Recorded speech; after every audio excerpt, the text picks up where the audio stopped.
Vadattupara പൊയ്ക government ഹൈസ്കൂളിൽ വർണ്ണകൂടാരം പദ്ധതിയുടെയും open gym നിർമ്മാണത്തിന്റെയും ഉദ്ഘാടനം നടത്തി.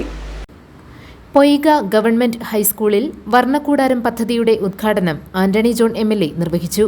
ഓപ്പൺ ജിമ്മിന്റെ നിർമ്മാണോദ്ഘാടനവും അദ്ദേഹം നടത്തി. മഹത്തായ പ്രവർത്തന പാരമ്പര്യമുള്ള ഒരു പൊതുവിദ്യാലയമാണ്. ഇവിടെ ഈ വടാട്ടുപാറ എന്ന ഈ ഒരു ഗ്രാമപ്രദേശം, കുടിയേറ്റ ഗ്രാമപ്രദേശം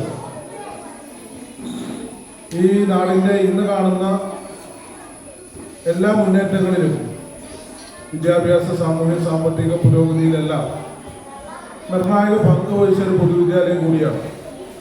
അപ്പോൾ അതുകൊണ്ട് തന്നെ ഈ വിദ്യാലയത്തിൻ്റെ മെച്ചപ്പെട്ട ഒരു സാഹചര്യം ഉറപ്പുവരുത്തേണ്ടത് ഗവൺമെൻറ്റിൻ്റെയും തദ്ദേശ സ്വയംഭരണ സ്ഥാപനത്തിൻ്റെയും അതോടൊപ്പം തന്നെ ഈ നാട്ടിലെ ഇവിടുത്തെ പൊതുസമൂഹത്തിൻ്റെ ഉത്തരവാദിത്തമാണ്. ആ ഒരു കാഴ്ചപ്പാടിൽ ഊന്നി നിന്നുകൊണ്ട് തന്നെയാണ് കഴിഞ്ഞ കാലങ്ങളിലൊക്കെ ഒട്ടനവധി വിവിധങ്ങളായിട്ടുള്ള പ്രവർത്തനങ്ങൾ ഈ സ്കൂളിൽ സംഘടിപ്പിച്ചിട്ടുണ്ട്.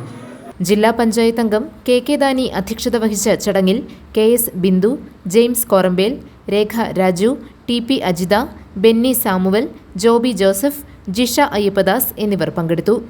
GTV news, Vadattupara.